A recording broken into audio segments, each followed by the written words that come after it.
Chris Andre here. You can find me at BetBoxing on Twitter. Of course, you can subscribe to the channel. Massive breaking news tonight. I was in Hatman's Element group. We were all chatting away and suddenly G-Man pops up. Shout out to G-Man. And he puts up this fight poster. Canelo Charlo, undisputed versus undisputed, September 30th. And G-Man actually joked, somebody's really messed up here. And Hatman said, yeah, what a clanger. And then I joked and said, well, unless it's a bait and switch and they're actually looking to throw JERMELL CHARLO in there. Well, I was just joking, of course. And the moment I said that, I received a message from a friend.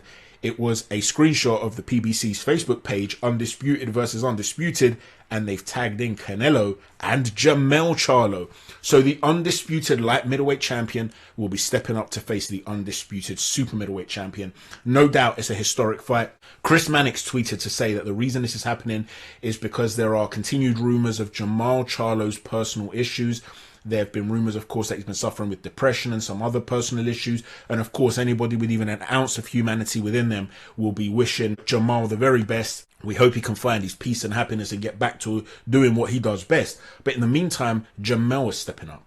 And a lot of people are now discussing and wondering, what is the harder fight for Canelo Alvarez?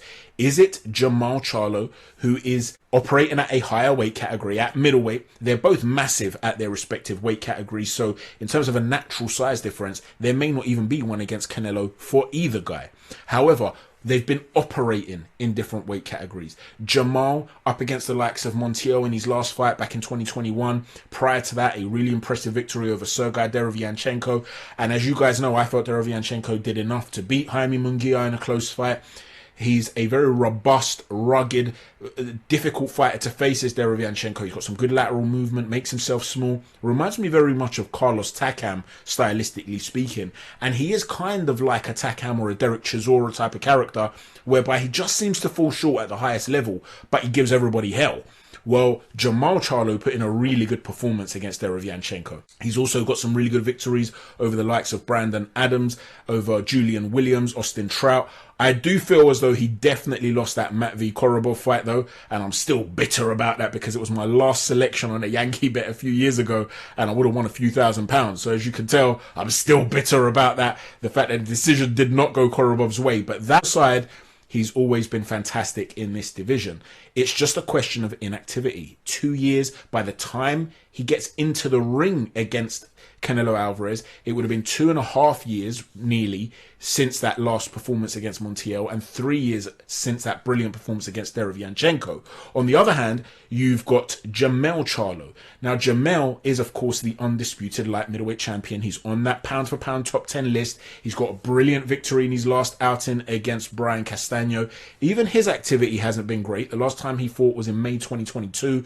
Tim Tszyu has been waiting for his chance patiently, of course, working on things, improving, and that was looking like a mouth-watering affair, right? It doesn't look like Tszyu's going to get his chance now. Maybe those belts will become fragmented and he'll fight somebody else for a vacant title. But there was a draw prior to that. Many felt it was controversial. They felt Castano did enough in the first fight. But JERMELL was able to adapt and win the second fight in style. And so it shows you that this guy learns on the job, he improves, he knows what he's doing. He's agile, he's a brilliant mover. He's also avenged a defeat at the hands of Tony Harrison. Many people felt that he actually won that first fight. He's also beaten Austin Trout just like his brother. He's beaten Erickson Lubin with a devastating first round knockout. Varnes. So you're talking about a really good CV for JERMELL CHARLO, and he's above his brother on the pound-for-pound list. The question is, though, can he cope with the increased physicality and punching power that Canelo Alvarez is going to offer?